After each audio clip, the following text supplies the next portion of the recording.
Welcome to Shivprakash classes. Shivprakash classes में सभी साथियों का स्वागत है। दोस्तों, आज साइंस का 20 MCQ क्वेश्चन सीरीज के विषय में डिस्कस करेंगे जो परीक्षा की दृष्टि से बहुत ही महत्वपूर्ण है। तो दोस्तों, वीडियो में अंत तक जुड़ना है ताकि पूरा क्वेश्चन का लाभ उठाएं। तो आज के सेशन का शुरुआत करते हैं। आपका पहला क्वेश्चन आपके स्क्रीन पर, जब कांच की छड़ को रेशम से रगड़ा जाता है तो छड़ आपका ऑप्शन ए है ऋणावेशित हो जाती है, बी है धनावेशित हो जाती है, सी है उदासीन रहती है, डी है पहले ऋणावेशित होती है फिर धनावेशित। तो आपका ऑप्शन सही हो जाएगा ऑप्शन बी, यानी धनावेशित हो जाती है। जब कांच की छड़ को रेशम से रगड़ा जाता है, जब कांच की छड़ को रेशम से रगड़ा जाता है तो छड़ क्या होता है, धनावेशित हो जाती है। तो आज के सेशन का दूसरा क्वेश्चन आपके स्क्रीन पर, किसी आवेशित चालक का संपूर्ण आवेश उसके, आपका ऑप्शन ए है आंतरिक पृष्ठ पर रहता है, बी है बाहरी पृष्ठ पर रहता है, सी है कुछ आंतरिक पृष्ठ पर व कुछ बाहरी पृष्ठ पर रहता है, डी है सभी सत्य है। तो आपका ऑप्शन सही हो जाएगा ऑप्शन बी, यानी बाहरी पृष्ठ पर रहता है। किसी आवेशित चालक का संपूर्ण आवेश उसके बाहरी पृष्ठ पर रहता है। तो आज के सेशन का तीसरा क्वेश्चन आपके स्क्रीन पर, दो विद्युत आवेशों के बीच लगने वाले बल से संबंधित है। आपका ऑप्शन ए है एम्पीयर का नियम, बी है कूलाम का नियम, सी है फैराडे का नियम, डी है ओम का नियम। तो आपका ऑप्शन सही हो जाएगा ऑप्शन बी, यानी कूलाम का नियम दो विद्युत आवेशों के बीच लगने वाले बल से संबंधित है, तो कूलाम का नियम। तो आज के सेशन का चौथा क्वेश्चन आपके स्क्रीन पर, यदि दो विद्युत आवेशों के मध्य दूरी को आधा कर दिया जाए तो उनके मध्य विद्युत बल का मान हो जाएगा।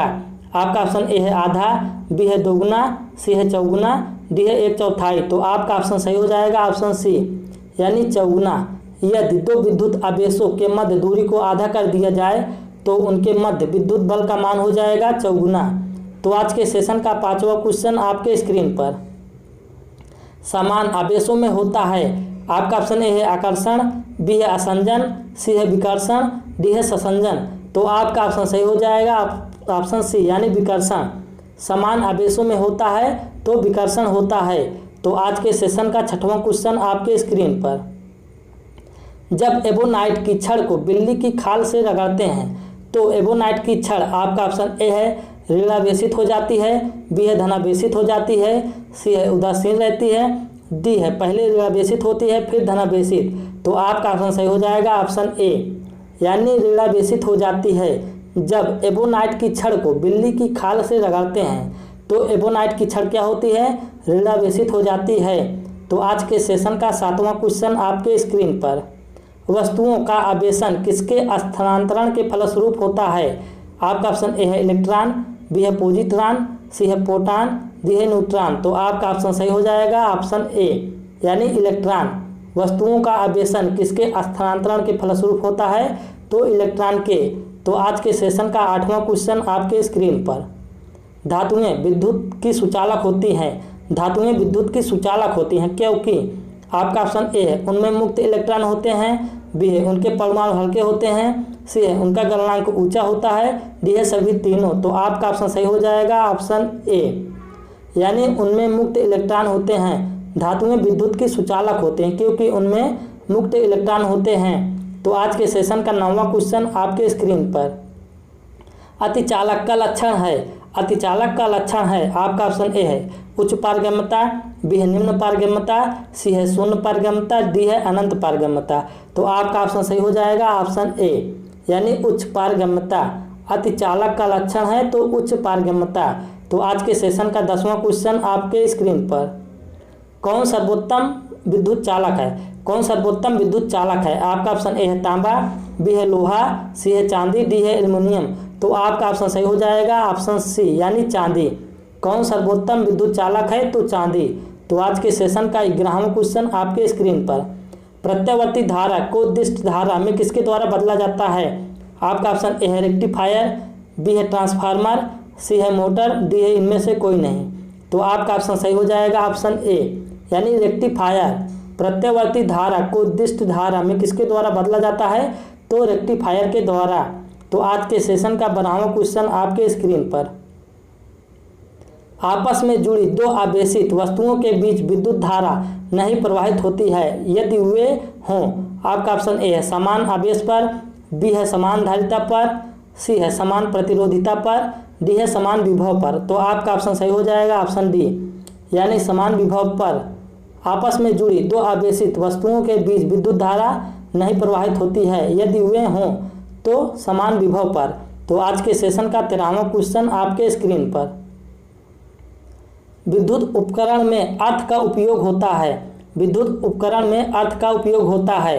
आपका ऑप्शन ए है खर्च को कम करने के लिए, बी है सुरक्षा के लिए, सी है फ्यूज के रूप में, डी है क्योंकि उपकरण 3 फेज में काम करते हैं। तो आपका ऑप्शन सही हो जाएगा ऑप्शन बी, यानी सुरक्षा के लिए। विद्युत उपकरण में अर्थ का उपयोग होता है सुरक्षा के लिए। तो आज के सेशन का 14वां क्वेश्चन आपके स्क्रीन पर। आदर्श वोल्ट मीटर की प्रतिरोधिता कितनी होती है? आदर्श वोल्ट मीटर की प्रतिरोधिता कितनी होती है? आपका ऑप्शन ए है 0, बी है असीमित, सी है उच्च, डी है निम्न। तो आपका ऑप्शन सही हो जाएगा ऑप्शन बी, यानी असीमित। आदर्श वोल्ट मीटर की प्रतिरोधिता कितनी होती है? तो असीमित होती है। तो आज के सेशन का 15वां क्वेश्चन आपके स्क्रीन पर। किसी परिपथ में एक बिंदु पर मिलने वाली धाराओं का बीजीय योग होता है। आपका ऑप्शन ए है अनंत, बी है 0, सी है 0 व अनंत के बीच, डी है इनमें से कोई नहीं। तो आपका ऑप्शन सही हो जाएगा ऑप्शन बी, यानी 0। किसी परिपथ में एक बिंदु पर मिलने वाली धाराओं का बीजीय योग होता है तो 0 होता है। तो आज के सेशन का 16वां क्वेश्चन आपके स्क्रीन पर। किसी चालक के सिरों के बीच विभवांतर उसमें बहने वाली धारा के समानुपाती होती है, यह नियम है। आपका ऑप्शन ए है ओम का नियम, बी है फैराडे का नियम, सी है जूल का नियम, डी है कूलाम का नियम। तो आपका ऑप्शन सही हो जाएगा ऑप्शन ए, यानी ओम का नियम।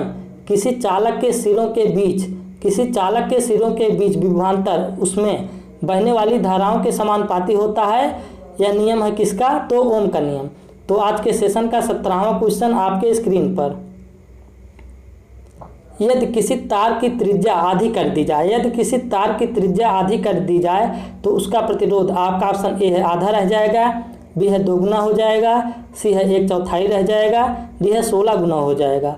तो आपका ऑप्शन सही हो जाएगा ऑप्शन डी, यानी 16 गुना हो जाएगा।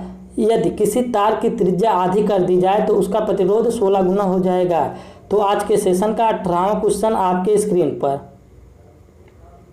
ओम का नियम क्या परिभाषित करता है? ओम का नियम क्या परिभाषित करता है?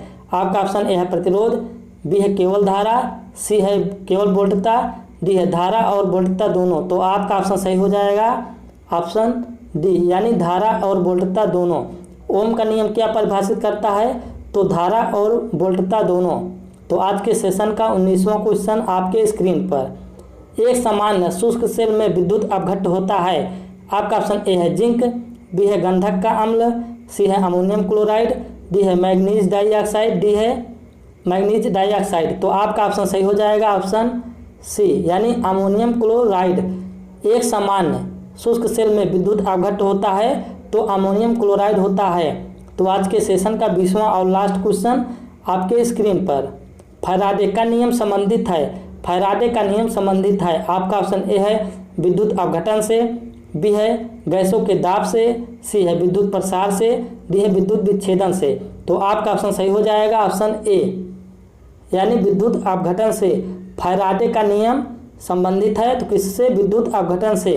तो दोस्तों मैंने आपके साथ 20 MCQ डिस्कस कर लिए हैं साइंस का, जो कि एग्ज़ाम की दृष्टि से बहुत ही महत्वपूर्ण है। यदि कोई भी स्टूडेंट क्लास को पहली बार देख रहे हैं तो शिव प्रकाश क्लास को सब्सक्राइब कर लें, लाइक करें, शेयर करें, सब्सक्राइब जरूर करें।